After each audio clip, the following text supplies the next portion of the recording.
Hello, and welcome to this week's episode of the And Both podcast. My guest is Natasha Golinsky. She is a business coach that is dedicated to helping solopreneur moms build effective teams, reclaim time, and reduce work hours while maintaining a full time income. She is a mom herself and business owner and understands the overwhelming challenge of balancing business responsibilities, family life, self care, and personal interests. Her mission in the work that she does is to help people find balance, joy, and peace, eliminating burnout and ensuring you don't miss out on special moments with your loved ones. The biggest mistake that many of us make is thinking that we have to do it all ourselves. Natasha guides you in hiring the right support so you can focus on what truly matters without sacrificing financial success. And the other thing that I really want to highlight about this episode is she's one of those people that talks about the things that she doesn't like. And I think that that's really important for other people to hear, especially when we talk about motherhood, because there is this prevailing, I don't know, feeling out there that we're supposed to always be grateful or whatever. And it's just not helpful for anybody to feel like you don't have any leeway to say how you really feel or when things aren't working, because in my own experience and my experience with my friends is that when people sort of get rid of that as a jumping off point, then things start to really actually have a deeper connection with other parents and especially other mothers, because we are just looking to be seen and acknowledged for the work that we're doing. So Natasha is a total breath of fresh air, and if you like it straight out the gate, this is the episode for you. So without further ado, here she is. Hello and welcome to the And Both podcast. Here we are going to hear from moms and those in motherhood that are doing the thing that works for them. They are honoring themselves alongside the all-encompassing role and level of expectation that is motherhood. And we are going to hear from as many different people as possible in their own experience, so you can find people to relate to.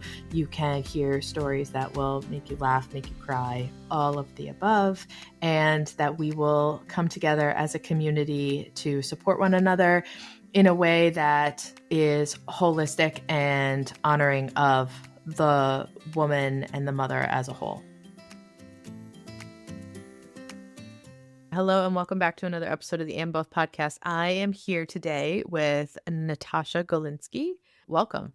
Thank you so much. You're so excited to be here. I am really excited. We had a little preview chat before I hit record and realized that very quickly I need to just sometimes I wait too long to get into it, and then I'm like, oh, I wish that this was recorded because this is hilarious and amazing. So we don't have to rehash it all, but we'll get some approximation of that. But tell everyone who you are and all the things that you want them to know. Sure. Well, first of all, thanks for what you do for moms. I've listened to many, many, many episodes, and I think your message of transparency and authenticity and come as you are is beautiful. In a world that's trying to make you feel like you need to be a certain kind of parent and a certain kind of mom, it's nice to hear that is not the case. And like you said, my name is Natasha. I'm from Vancouver, Canada. I'm a mom of 3. I have 2 sons and a daughter, 17, 16, 14. And I always like to tell people, that sounds like nothing, but then you say, well, I was 3 under 3 and I was pregnant for 3 years straight and didn't sleep for 7 years. And all along, I've always run my own business ever from the time they were newborns, and was always wanted to be a working parent. And so just now my kids are big, but all the way through I was always working while they were at school. And so it's a lot. Yeah. I mean, I really truly the idea for the podcast came from this notion of I cannot be the only person who's either enjoying this part or not enjoying this part, or everything online feels like it's never really going to pan out that way. I am not wearing aprons and making bread. I didn't even make bread during the pandemic. I was so underwater during the pandemic. I was I dream of sourdough. And the whipped coffee thing, do you remember that? When it was you can sit there with the little whipper thing for 5 minutes? COVID. I didn't take a day off during COVID. Business was crazy. Kids were home. My partner was off work. Business doubled during COVID. Some people were sitting watching TV. I literally worked right through. It was good and That's amazing. Well, I've worked from home for 10 years, so it wasn't a switch for me in that way. But yeah, no, I did not have the COVID experience of gaining 20 pounds and being bored. I was underwater in a very different way. Mhm. Because in my family, I'm the only income earner. I'm like the single income family, so it's me. And so yeah, my family depended on it, right? So I couldn't just check out, and the Mhm. work rate was online, so it didn't slow down. Like I was just saying, like we doubled in revenue that first year of COVID, and so it's definitely taking advantage for sure. But Yeah, and tell well, so what do you do for work? Tell me, because this is related. yeah, so I do 2 things. I run a web development agency. So I've run my own business essentially my entire career. I've never actually had a job. I started my first business when I was 13 years old, and now I'm 43, so like 30 years of doing my own thing. My kids used to ask me, they're like, "What do you do exactly?" Because I set up my business to only work while they were at school. I'm a single parent. Like my kids, their dad. Anyway, so I would work 9:30 to 2:30, and so they're like, "Do you work? Like, what do you do exactly?" But yeah, so I run a web development agency. I've been doing that for 10 years. So our specialty is like e-commerce, custom integrations, really custom fancy tech. And then outside of that, I do business coaching. I work with moms and business moms, and I teach them, okay, like, how do you earn that full time income working only while your kids are at school? Because that's what I Mhm. had to do. So, yeah, so I figured out how to pay myself a six-figure income working part time. And that's what I do. I coach other moms how to do that too. That's pretty cool. And was it both a double during COVID, or was it the people who are like, "All right, let's time to get paid?" It Um, started after. It started after because what happened was like during COVID, well, I think the first year I paid myself over $100,000, like not sales, but like income. I drew off a salary of over 100 grand. My first time I think was like 5 years ago. And I remember I was volunteering as a woman in business mentor through an organization in my community. And I was telling the story of how I'd done that, working 25 hours a week and 3 kids. And they were like, I really think that's a thing. I think you should hang up a shingle.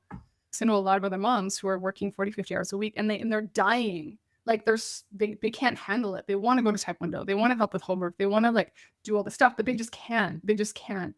And so I didn't realize that what I'd figured out how to do and how to structure my business was a thing. It was just survival because it was mhm. just me. No one else in the family was making money. I didn't have someone else be able to pick them up from school. It was just me. So I had to make it work. And then, so now with moms who run their own businesses, I'm like, hey, we can do this differently and without jeopardizing your income. So the coaching came after, and it was probably never something I would never have thought of until somebody told me, like, you know what? Wait a second. Like I think you should put yourself out there. So yeah, no, it's fun. That's awesome. And your kids are older, and Yeah. how does that play into it? Like, obviously, you said when they're younger, they're like, "Do you like, what do you do? What are we buying dinner with here, mom?" Like, how does that all happen? Right. Um, but, like, now I mean, now they're on the other end of that, and they can see they're probably thinking about, like, what they wanna do and things that they're interested in. So how does that play out in your house? Well, it's funny because my oldest is my son, and he and I are really, really, really tight. We do a lot of activities together, and we talk a lot. And obviously, a lot of his friends are planning to go to university next year. And his dad is an entrepreneur. I'm an entrepreneur. So his entire life, all he's been around is parents who just call the shots, right? Like in terms of schedules and vacations and like flexibility. And even though his dad and I aren't together anymore, it's always the same thing. It's like, hey, I'm going on vacation. Can you watch the kids? Yeah, sure. Hey, I'm like running late. Can you pick up the kids instead? Yeah, for sure. Like it's always this very like dynamic, fluid mom at every volleyball game, dad at everything. Like it's always been this. They've never seen this model of like someone's always around, someone's always home, someone's Mhm. like always there between the two of us. Like always, there's someone around. And so now we were talking, and then I was like, what are you thinking? Right for September, like it's his call. Obviously, I have no agenda for what he wants to do with his life, but and he's like, well, I don't really want a job. Like I want to be like you guys. And I was like, because I never finished my post secondary. I was on scholarship at university. I did 2 years of undergrad, and I was like, this is down. This is not what I want to do. And I Mhm. gave up my scholarship, and I was like, no, I'm not. This is not my path. Like I knew right away. And so yeah, so never. I didn't finish my undergrad, and yeah, and so my son, he wants to go a different way, but he's had that modeled to him, right? Like from both of us, and he's like, I know you do not need fancy education to make a living or to make a difference. And I'm like, if what you want to do requires an education, by all means. If what you want to do doesn't, don't. Like, it's your Yeah. call, it's your life, right? So I think that's the difference. When you have parents who are entrepreneurs, like, there is no one way to do anything. It's like, do you want to be a doctor? Okay, yeah, you got to go to school. If you don't, if you want to do something else and you don't need it, I mean, I have a lot of certifications now for what I do, but at the time I didn't. And it's not necessary. You know, I remember like watching this thing by Elon Musk, and he's like, everything you need to know is on YouTube. Like, why would you go to university? Right. And I'm like, I kind of agree. Like, I kind of agree. Like, you kind of, All right, you can have that 1 point, dude. but I agree. Like, it's just your entrepreneurship is about being scrappy and creative and resourceful, and no one asks you. If no one asks you, like, you have a degree in computer science, do you have a, like, nobody asks you. I remember years ago, I did like my PMP certification. And if you know anything about project management, that's like the certification. Like, it's thousands of hours of work experience. It's like months of studying. Like, it's a beast of an exam. I remember thinking, like, people are going to care about this. Like, people are going to think this matters. Nobody cared. Like, nobody cared. I didn't get more money. I didn't get more clients. Nobody asked me about it. So I was like, okay, that was kind of a waste of time. Yeah, right? Like, I don't get those hours back. Definitely do not see I those. spent so many years studying this. I'm like, this is dumb. Oh my gosh. So I think I'm like totally fascinated by this idea of like part-time, full-time because I think that there's so many I imagine that what happens is, you have like a little bit of stuff going on in your life and then you have more stuff and then you have more stuff. But it's like you never really have the systems in place. I mean, this is near and dear to my heart because this is how Dovetail Yeah. started, but you never Right. really have the systems in place and then all of a sudden you're too busy and it feels like, well, I just Yeah. the wheels are off the bus. So like let's just hope Totally. that we Totally. get to whatever. Yeah. And people ask me about that all the time. Like, how do you do that?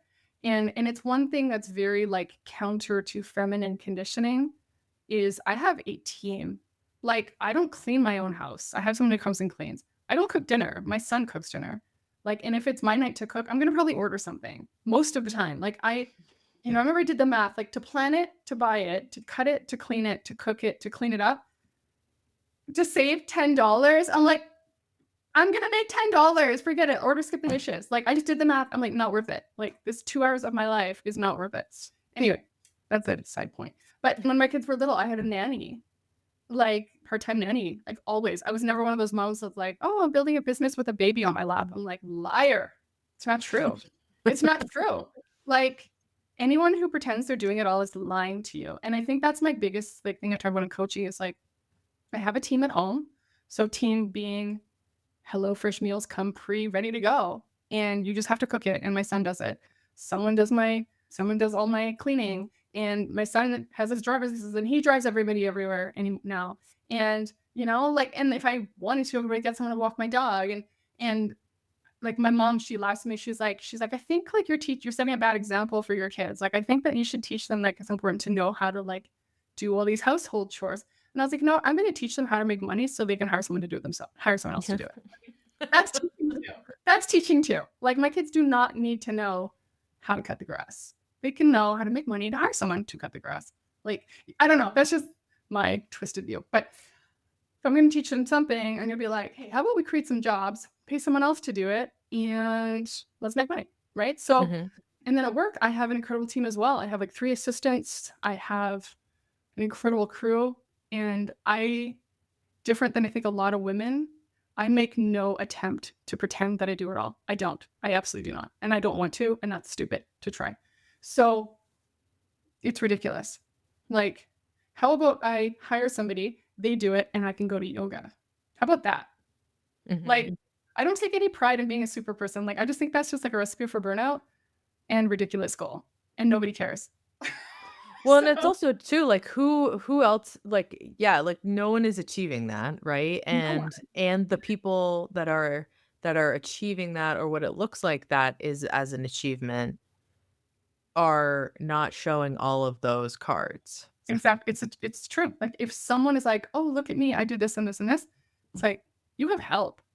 If you take your kids to daycare, that is help. That's part of your team. And there's nothing wrong with that. My kids loved going to daycare. If you have someone who carpools, that's help. And I don't know, I just realized there's no points for doing it all. Like, we lose as the mom. We lose. Mhm. And I think a lot of women go to bed and they feel like if they're not burnt out and stressed and like near tears that they didn't do their job that day. And I was like, that's messed up. Like, how about no? How about we figure out how to build a team around us so we can create a life that we love to live and fuck it. Like, let's not. Like, why?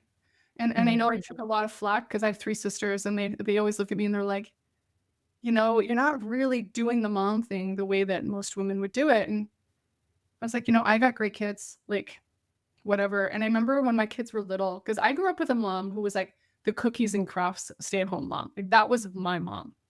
And I'm the oldest of 6 kids. So I grew up around like, let's make Play-Doh and let's make handprints. And she was that person and homemade cookies and a whole bit, right? And I remember when I had kids, I thought I would be like that. And I realized very quickly I wasn't. After 3 months of staying home with my son after he was born, because my son was like, "Do you want to be home?" And I'm like, "Of course I want to be home." After 3 months, I was losing my mind. I was like, "I can't." We hired a nanny. I went back to work part-time or was running my business part-time. And I remember I started seeing a therapist. Then I'm like, I hate this. Like, I hate being home. I hate this. Because I thought I'd be like my mom. Like, I thought I would. And I remember the therapist said to me something that was so important. And she said to me, she's like, look, entrepreneurs raise a different type of kids. And this is not about being not being stay-at-home parent. This is people who can do that. I admire you. It's so much harder, so hard. And I couldn't handle it. But she's like, you are setting a different example and raising a different type of child. The world needs kids who are raised by entrepreneurs. Like, don't feel bad. And I was like, it just gave me so much peace that I was like, I'm not destroying my family by not being a stay-at-home parent. Like, I'm not. Like, I'm okay. They're okay. And it was traumatizing, like to me that I didn't have it in me to be that kind of mom.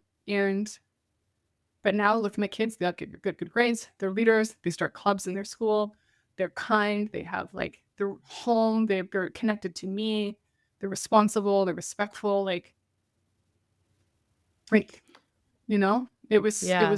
to see, right? I didn't break them. Well, and also too, like, how many fathers do you think have ever gone into therapy and been like, "I just can't be a stay-at-home dad?" Exactly. Do you know what I Yeah. mean? It's like it's that idea of right, like and I think too, like, being the oldest is hard because it's sort of like you see that play out over and over and over again, where you've got Yeah. the That's just handprints and yeah, yeah. and to have that idea or have that knowing, not the idea, but have the knowing of like, "Mm, I don't like this is not for me." Yeah. And then but everything around you, right? Like you've got like this strong example in that category and you've got other people who are like, again, like you're not doing it right. And it's like, well, what Yeah. does doing it right look like? Exactly. And who Yeah. gets to determine what right is? Exactly. Yeah, I know, and that's the hardest part I think as a mom is like to trust your own instincts about and be true to who you are. And because it's hard. It's like all the voices of do it like this. And like my sisters, I have 3 sisters, and 2 of my sisters when they had kids, they're very like attachment parenting, like wear your baby till they're 2, nurse until they're 2, like very that way. And I was just not like that at all. I like sleep trained my kids. I like stopped nursing after 3 months because I'm like, I don't like this. This is painful. This is hard. Like, I don't like this. Like, I don't like being the only body that can feed this person.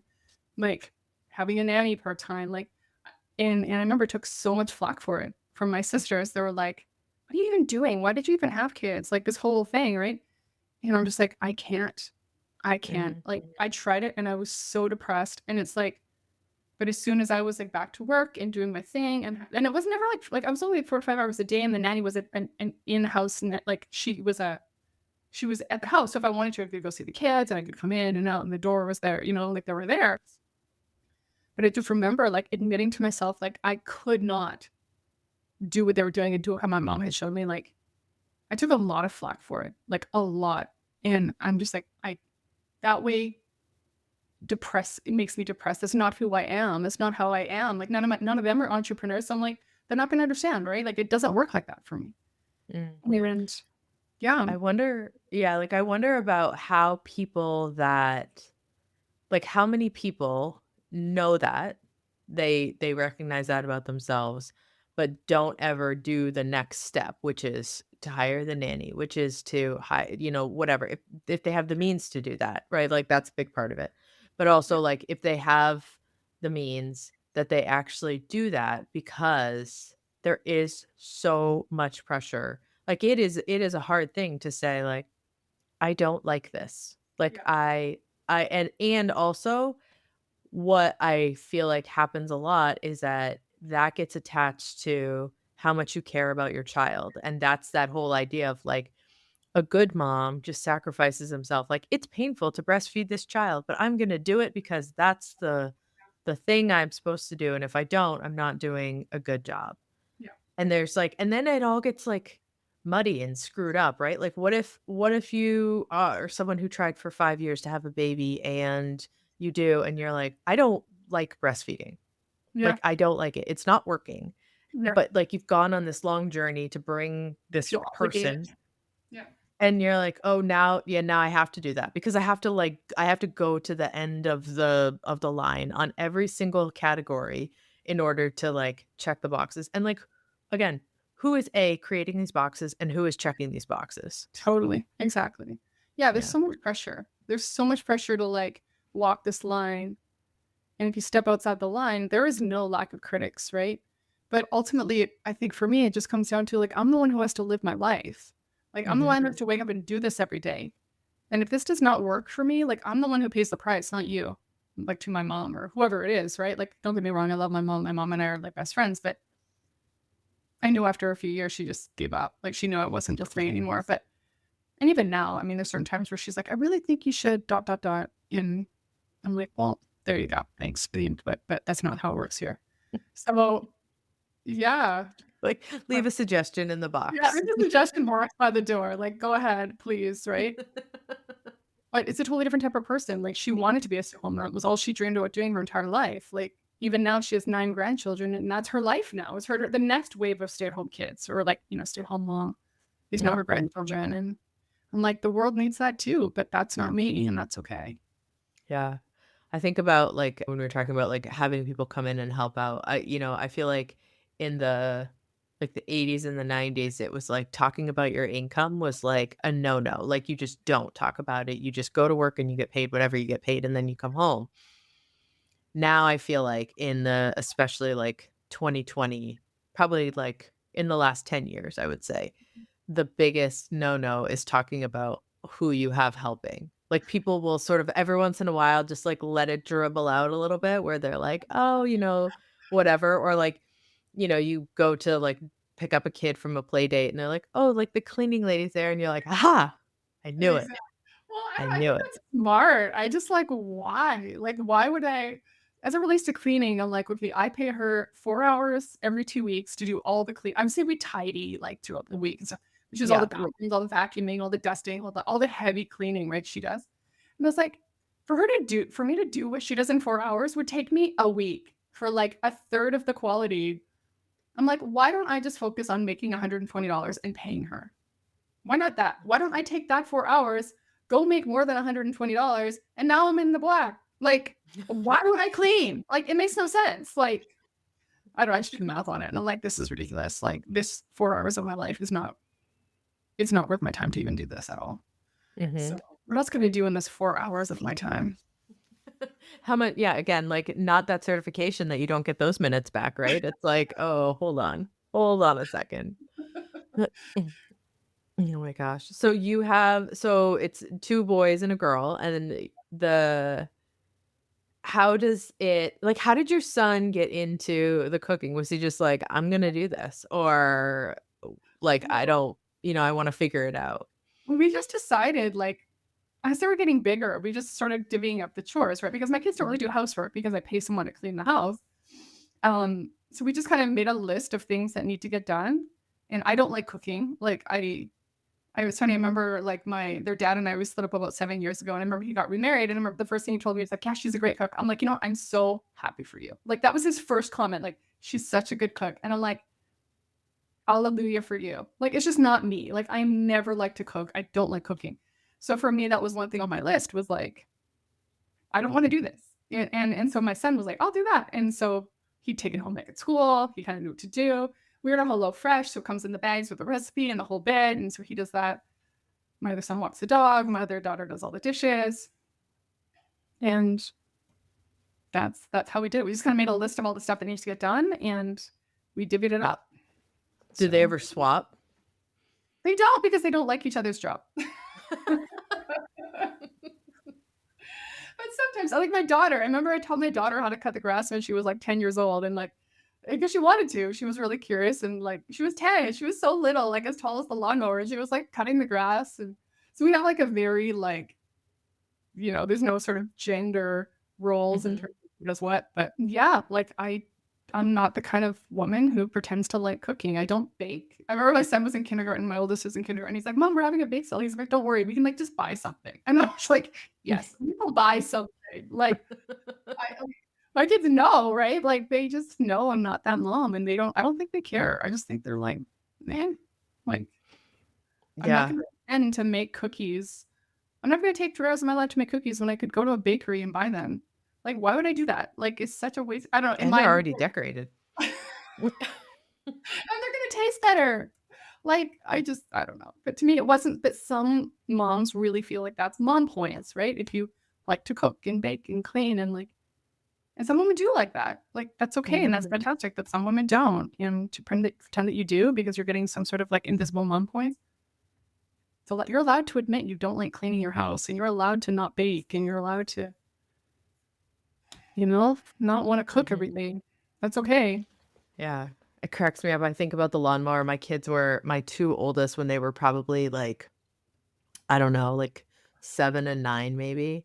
The lawnmower was out because I had cut the grass, and they were like they were sort of asking about it, and I was like, "You guys are too young to be like with the lawnmower." Like, oh my God, this sounds terrible. And they try and start it, and they're like, "I'm gonna start the lawnmower," and I was like, "I will give you $10 if you can start the lawnmower, $10." And they were like, $10? Holy shit! Like, we've got to do this, right? But you have to. It's the one where you have to hold the brake on the handle and then pull it, right? So these 2 kids, they try, right? So like my daughter tries, but she can't reach the brake and she can't pull the thing at the same time. No, I'm not kidding. So they figure out one of them's going to hold the brake and the other one's going to pull the thing, and they start the damn lawnmower. So good. They start the lawnmower, and they're like, "You owe me $5 and him $5 because we started the lawnmower." And I was like, "Oh my God, I could not ever not give you the money because the 2 of you." It's so good. That's like, I love that. The resourcefulness, the creativity, the teamwork. I love that. All of that. I just love it. And I'm pretty sure it was during the pandemic. So I was like, here's $5, but like, we're not going anywhere. So yeah, like, exactly. No one's spending this. Yeah, just hold on to it. Awesome. Oh my gosh. So what does a day look like for you then? Like, are you still doing is it the same hours, or like as your kids get older and they're in more activities, like does that change your schedule? Like as of today with teenage kids? Yeah. Well, one thing I think that people always say to me, like, oh my God, 3 teenagers, that must be so stressful. And I'm like, 3 toddlers is way harder than like 3 teenagers. Like, and no one believes me, but I'm like, it's true. Because my son can drive. Like, so he can take the car and drive everyone to school. They all go to I have 3 in high school. So they all go to high school. They all go to the same school. And then he can drive himself to all his activities and their sports teams. And he drives my son. Like, so it's like, I remember when he got his license, and it was like, I think I calculated, it was like 18 hours a week of my life back without having to drive them. And I'm like, that's a part-time job right there. Like, just driving alone gave me back 18 hours of my life. And then my kids aren't into tons of sports. Like, they don't do a ton of activities. But even if they did, like, my evenings are kind of like, I typically, I don't know, I usually wake up around 6. I kind of do the morning stuff, like have a coffee, like take my morning time, wake them all up for school. And then I start working usually around 7:30. And they're all doing their stuff, making their lunches, brushing their teeth, like getting all their stuff ready to go. And then they're kind of out the door by 8:30. I just usually work till like 2:30-ish. They're home like 3:30. Usually I would have done a workout at that point. I just had some surgery, so I'm kind of on a break right now. But normally I would have done a workout. I have a gym downstairs in my house. I just have during COVID. And then Evenings is usually like helping my daughter with her homework or doing miscellaneous or just whatever family time stuff. And yeah, so it's pretty much, yeah, like a pretty maybe I work more now because yeah, like it's true. Like big kids don't need you as much. They can do their own stuff. They can all have their own showers and all make their own food. And it's like even right now, like they're all home, they're all doing their own thing. And I'm just kind of like, sorry guys, I'm locking the door. Nobody yell. Don't fight, don't throw anything. Like, it'll be fine. But yeah, like teenagers is a different game for sure. Like everyone's independent. Everyone can do their own thing. Yeah, that's what I think about is like, as like I'm sort of like going up the roller coaster. Like, my oldest is 11 and it's like out of the like the gallows of like the physical survival of no Totally. sleep and Oh, like, potty training, and there's just such a huge physical component oh, it's huge. to this Yeah. space. And that's the other part too, right? Is when people are like, "Oh, but they're so little." And you're like, "They're little, but they are heavy when you hold them for a long time because Work. that's how they fall asleep." So It's much so much work. work. So much It's so work. yeah, I was not on board, like, I know were chatting those before, but I remember when like, one thing that I think a lot of moms were afraid to admit, I remember when my kids were born and I was holding them, I remember and I never had that moment of that, like I remember looking at them and being like, "Who are you? And why did you make me so sick for, like, 40 weeks?" Like, that was my first thought was, like and I didn't have that kind of bonding primal, like, I would die for you kind of moment, and I remember telling people that, and they thought I was, like, on drugs. They're like, "What do you mean?" Like and I just didn't bond like that. Like, it wasn't like I didn't obviously love your baby, but I never felt that kind of that instinct, and I think a lot of women I've talked to, like, a lot of women have that hasn't happened as well, but they're so afraid to like, they feel like a bad person if they didn't admit that. They can't admit that. And then I remember, like, because we had 3 under 3, and so it was like triplets, right? So you have like 3 of everything. Like we had 3 in diapers, and obviously 3 in car seats, and 3 taking naps, and 3 like who can't put their shoes on, and 3 who can't get themselves a snack. And like it was like until my youngest was like 7 and in grade 1, like school full time, I was like not on board. Like I was like, this is I wasn't depressed. But I was definitely like, my life was in pieces. Like, I wasn't sleeping. I had insomnia, like I hadn't slept in like 7 years. Because after 3 babies, like your body doesn't know how to sleep anymore, right? Like you Mhm. can't sleep. And we're seeing all these doctors and specialists and like therapists to try to figure out how to sleep.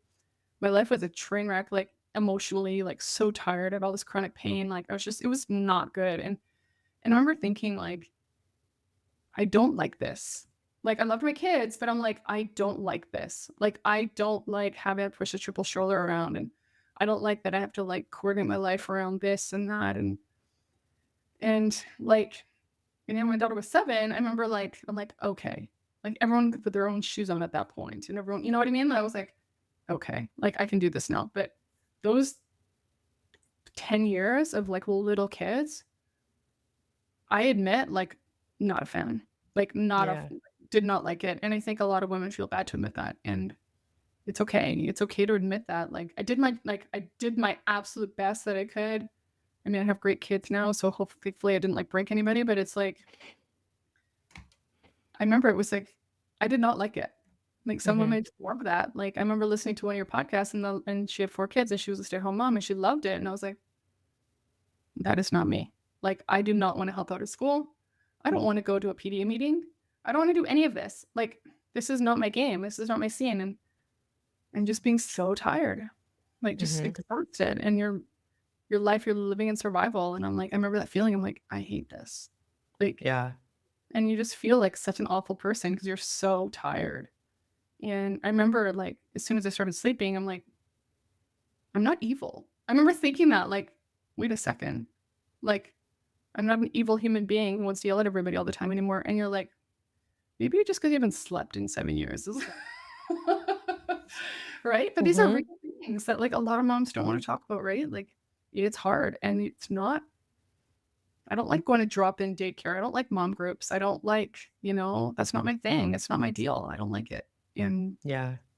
And I mean, there's so much in all of that too, like, when you get into especially early motherhood, right? Where everything is upended, yeah. and whether you're working or you're home or whatever, like, your schedule and your identity and all of those pieces, that's all fluid, right? Like as solid as that was before, that all becomes fluid. Like everything goes up for auction.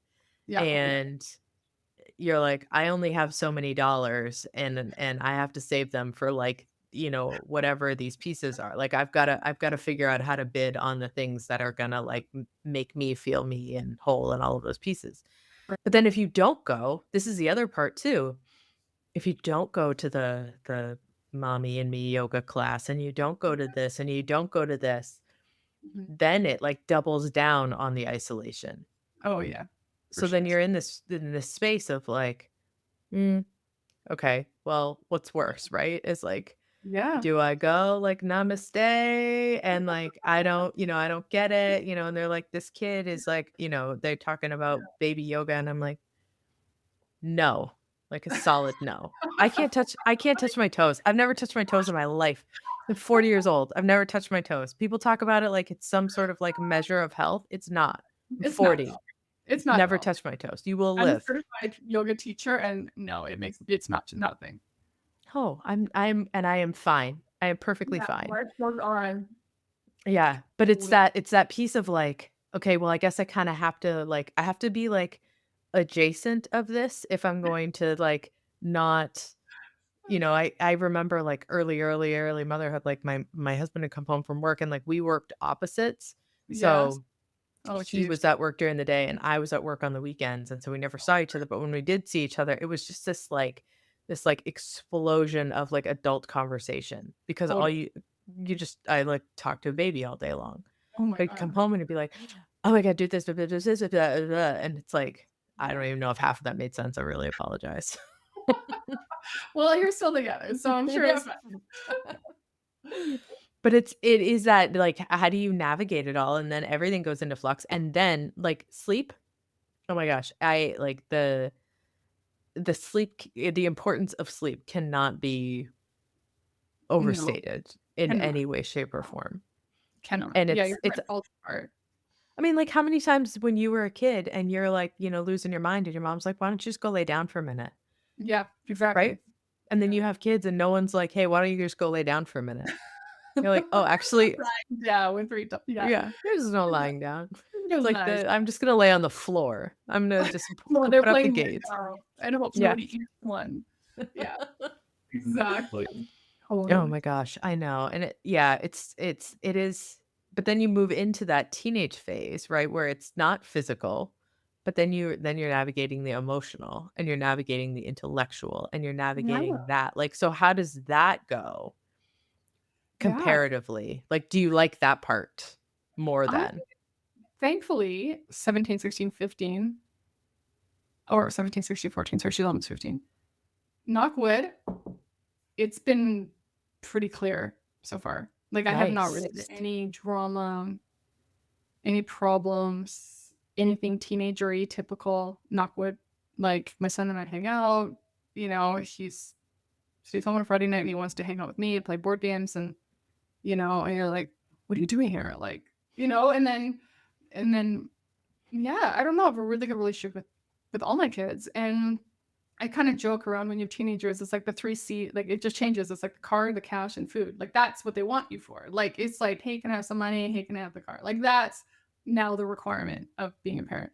One thing I've always tried to do, I guess, with my kids is, like, ever since they were little, and I loved this from your last episode with Lee as well, is, like, teaching your kids how to solve their own problems. Like, teaching them how to be independent thinkers and make their own decisions and, like, face their own consequences and raising independent thinkers and independent adults and people who know how to stand up for themselves and know what their values are. And so I think with my kids, I think it's always been a priority. Like, I don't know, like I remember even when they were little, like people they would like amongst each other, like one brother would try to pressure the other one, be like, let's do this. And like, I don't want to. No, yeah. And it's like, what do you think? Like, what do you want to do today? Like, you don't want to go to the jungle gym or you don't want to go to this like play park, whatever.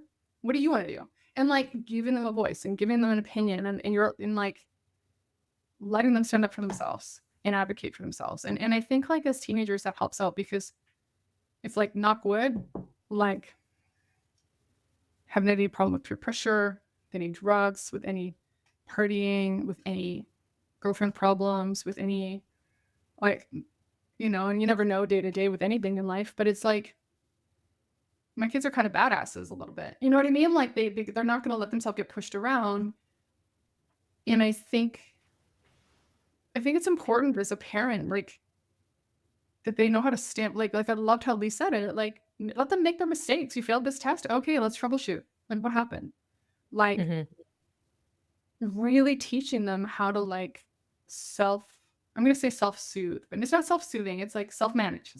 Like I remember one time my son, he was like, because I'd be like, "Hey, how's your report card?" And he was like, "Oh, it's good." And he's like, "I got a B in whatever science or something." I'm like, "Well, what do you think about that?" And he's like, "Ah, I could have done better." I'm like, "Okay." And he's like, "Why aren't you mad at me because I got a B?" I'm like, "It's your grade. It's your life. Like, if you want to do better, do better. Like, if you don't. It's your life. Like, I don't know. Like, Mhm. why would I feel bad about that? Like, I don't know. It just doesn't make any sense to me that I would be.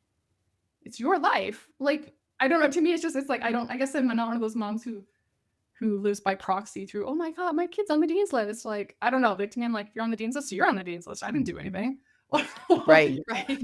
Like, I didn't do that. But I'm pretty sad. I mean, my kids do get good grades. Like, they're all like really good students. But yeah, I think in teenagers and raising teenagers, it's like teaching them to have enough backbone that they can call their own shots, right? And say no and make good decisions. And so, yeah, it's kind of like Lee said, like, you're raising, when you have a little kid, you're raising an adult.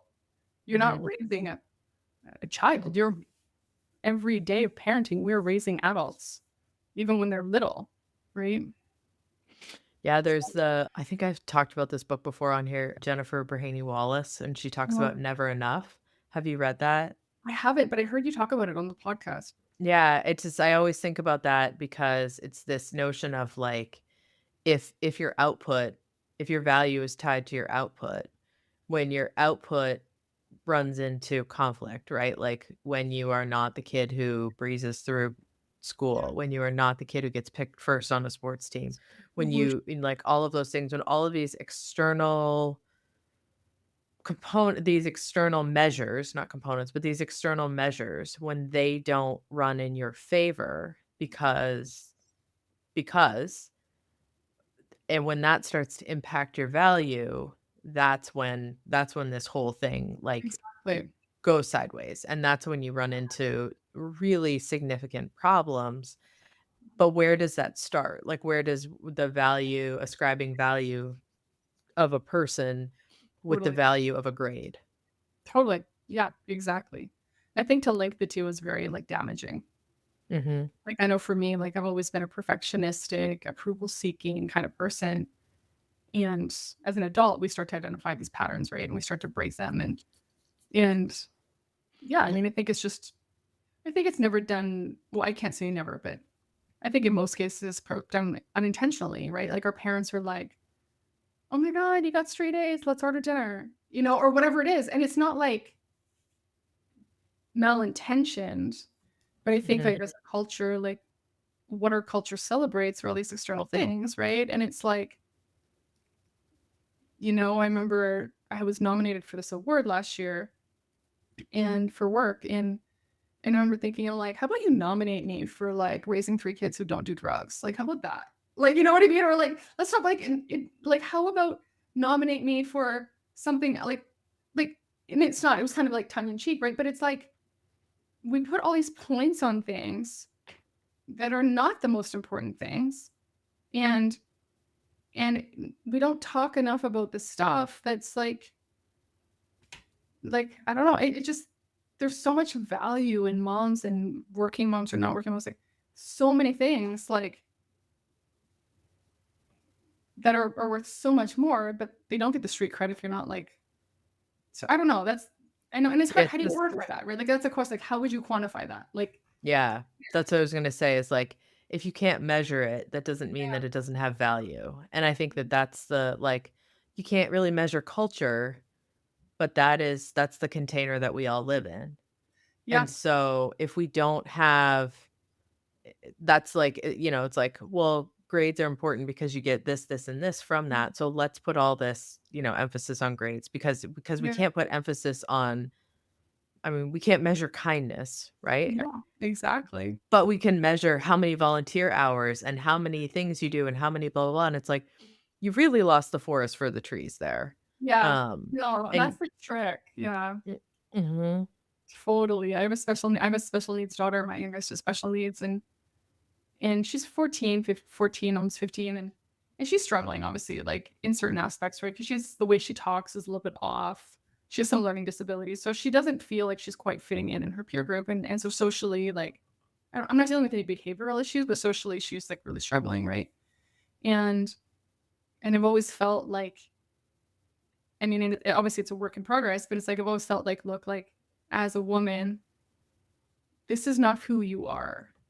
Like, the fact that you can't get the same grades as maybe other kids, or maybe you don't talk the same as them, or you don't have the same physical capabilities as maybe someone else, like, that does not mean anything. Everybody's got something going on. Like, Mhm. everybody's got a disability of some sort. You just might not see it. Like, yours is obvious, but some people have other stuff that everybody's got something. And so it's kind of like trying to, like, disidentify, like, or not disidentify, like, separate, yeah, you versus what you're achieving to be your value. Like, it's a tricky thing. And I think especially with girls, like, I don't notice my sons don't struggle with that as much as my daughter. But yeah, really, like, whether you get C's or A's, or whether you, if it doesn't change who you are, right? And what value you bring. Yeah. So yeah. And I think too, like when you talk about like the difference, like, you in your own experience of like brushing up against all of this cultural conditioning. And then, even though you are this example for a different way to think about it and a different way to talk about it and a different way to like be doing life. Um, from, what is the overarching conditioning component of that, Mhm. even still, like, your daughter is still in that piece of, like, Oh yeah. feeling like she's got to do these things. Meanwhile, she has this example of, like, "Forget that." Like, "Let's think about this in a different way." And so it's still, like, the impact and the pressure of culture, and, like, imagine if she has somebody who's like, "Oh my god.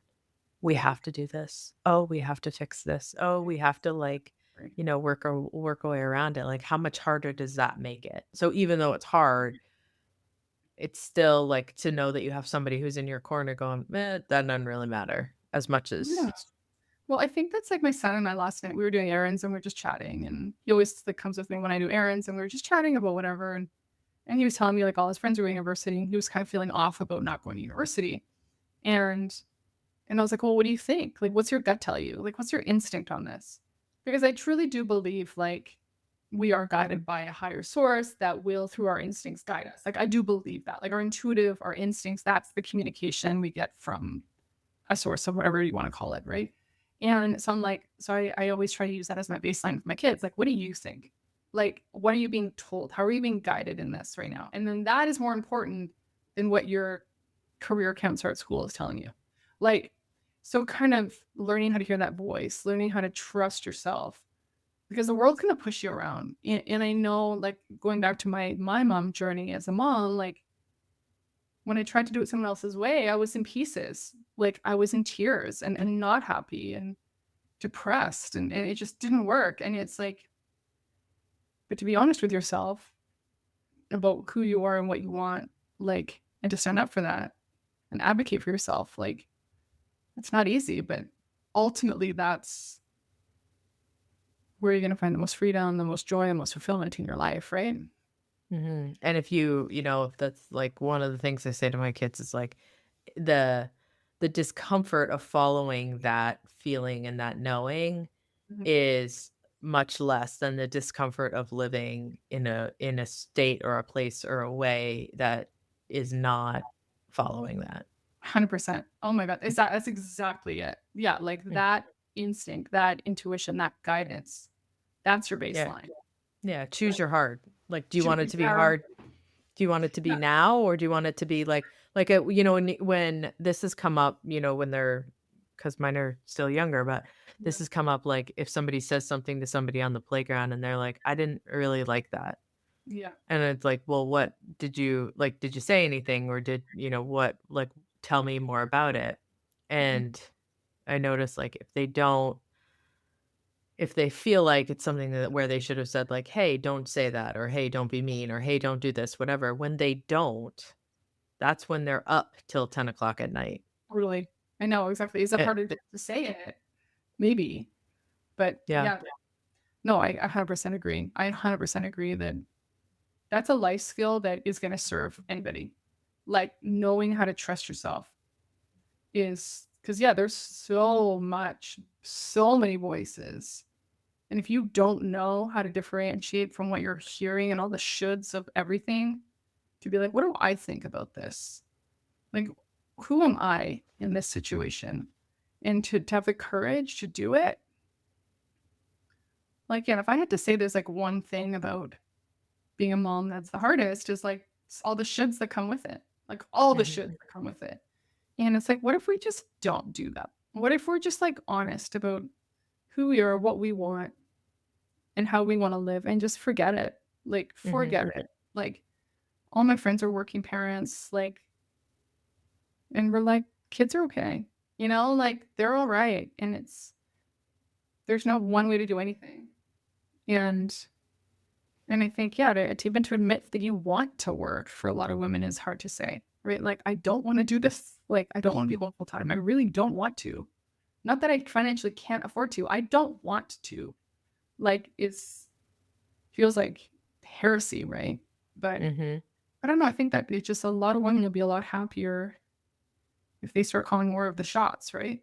I don't know. That's just my feeling, but I mean, I think that's, like, the agency and advocacy and all of those pieces, like, that's when you get, again, choose your heart, now or later. And how when you have women coming to you for coaching, are there sort of like deciding factors for them? Or is there, like, do you notice any common kind of themes, or like, I've gotten to this point, or this thing is happening, or I realize, like, are there trends that you see? oh well, the mom guilt gets us all, right? I would say Mm, the mom guilt's number one. And because generally the clients I work with, they're working like 40 to 50 hours a week running their own business, but they want to be working like 20 to 30. And so they want to kind of cut their work in half. And because they feel like overwhelmed that they're missing everything or they're forgetting everything or they're like too tired or their relationship's falling apart because they haven't had sex with their husband in a year or whatever it is because they're so tired and stressed out. And it's like, well, let's check your intentions. Like, do you actually want to be working less or do you feel like you should be or like is it guilt like why do you want to do this like because a lot of full-time parents or a lot of time full-time working parents they can figure it out like you don't have to work part-time to be like a good parent but it's kind of like yeah that check yourself like why like do you want to work less because like my mom you're getting a lot of guilt from your mom or your mother-in-law or is what do you want like how do you want this to look and so I think that's just getting that clarity, right? Because I know for me that there's so many areas like you should do this and you should do this and you should do this and you should do this. And it's like, okay, let's just turn that down. And like, what do you actually want? Like, that's the hardest part, right? And so I would say, yeah, like feeling really, really guilty is probably number one. But is it your guilt or is someone else projecting it on you? And then there's mechanics, obviously business mechanics that we talked about, like team development and profitability and working smart and all that stuff, all the mechanics. mhm. But Right, but you the, like, what leads someone to your doorstep is not like, I wanna be a, X number of returns each year. It's yeah. like, I have this mom component that is that is not that isn't jiving with the business component, and Exactly. I can't and I'm not gonna not mom, because Yeah. there is no there's no option. Voice there. Yeah. Yeah. I would say, yeah, people come to the door. My tagline is full-time income, part-time hours. and through strong business mechanics. Like, how do we put that in place in your business? So yeah, lots of different pieces depending on the work that you do, right? But I would say that's mostly the case of like women who are fed up. They're like, I can't keep doing this. I'm so tired. I don't see my candidates. I'm feeling disconnected. Whatever it is, they want to be that present, attentive, accessible partner, wife, and also financially contribute. And they don't know how to get it done. And then when you're working that much and you're that busy, it's like, it's even that hard. It's so hard to even stop and fix it, right? It's like we're flying the plane while we're fixing it. And it's like, well, we're building it. And it's like, well, okay, but sometimes you need to just stop for a second and like, whatever. Like we talked about, like driving and making dinner, that's like 20 hours a week right there. Yeah. Like, what if you could get a carpool and not make dinner? Well, like, like, what about that, right? Or just little things like that. Or it could be something at your work. Like maybe there's tasks you do in your work that are so repetitive, you could outsource it for $10 an hour, but you don't know how to hire good talent. You don't know how to do that. So like, let's teach you. Let's get some help, right? So do you have an average, I mean, I don't know if this is a known or not, but like an average age of kids of these women that come? Like, I wonder if it's like, is it that? Kids. Yeah, school age kids. Like not little kids, but like elementary school-ish, I would say. Yeah, like dependent kids, like kids who need all the stuff. If that's the like rubber hits the road, right? It's like the activities start ramping up and but the dependence is still there. You're a long way off of driving. You have now it's like it's compounding factors. You're not adding factors, you're full on compounding those things. I would say, yeah, that's school age kids is where, but yeah, like they want to be at this fun meet and they want to be able to go to drive their daughter piano lessons, or they want to be able to help with that science project, whatever it is. They want to be able to do it and have the energy to do it and not just be like fried. Right? It's like I remember like this one woman told me, she's like, I want to be able to go to my son's volleyball game and not check my phone. And I was like, I get it. I've been there. I've been that mom that stands on my phone. Like I was like that at one point. And it's like, you don't have to do it like that, right? Like you can set some boundaries. Like, hey, Mr. Client, I do not work after 5 p.m. period. Talk to you tomorrow. Stuff like that. It's mechanics. It's mechanics, like boundaries and all that stuff. Yeah. I love it. Yeah, definitely. So for everybody that's listening, that's going, yeah, that's me over here. Hello, me. How do they find you? How do they get in touch with you and learn the ways? Yeah, I know it's a very controversial approach, but I would say just my LinkedIn's a great way to go. Just reach out on LinkedIn, say that they connected to us through the podcast, and more than happy to chat, right? And see how it works. And because you can do both. Like I'm a one income household and you can, like, I have to make money. I don't have the luxury of someone else paying the check. So I have to feed everybody and be there for everybody. And it can be done. And so it's just, again, it's building those fundamentals, right? Of getting that work smart stuff. But yeah, I say LinkedIn is a great place to start, and send a connection request. Just say, hey, chatted and heard you through Ashley's podcast, and jump on a call and see if there's something I can do to help. So I love it. That's awesome. I love too, because it's not a niche. It's like, it's a need. And because it is so broad. And I think that like in being able to, when you get into the mechanics of being able to touch on a lot of things to relieve, give space, give people a chance to like stop, take stock, figure out what is and what's not, and what's a should and what's a have to. And it would have to be an entrepreneur, because you have to be able to like staff and change your hours. You have to be in control. So it's not someone who like works a full-time job. It's not really the right fit for what I do. But yeah, it's like a lot of people think, well, if I work half the time, I'll make half the money. And it's like, not so. Not true. Like you can make the same or more. Like time does not equal money. Like it doesn't, that's not. So stuff like that. I think that's people's number one fear is like I can't afford, I have a mortgage, I have this, I have that. I can afford to like work less. You're like, well, what if you can make less? Like, what if you didn't, right? Like, let's try. Let's see how it goes. Let's get crazy and like, let's just try it out. Step into my office and we'll just see what happens.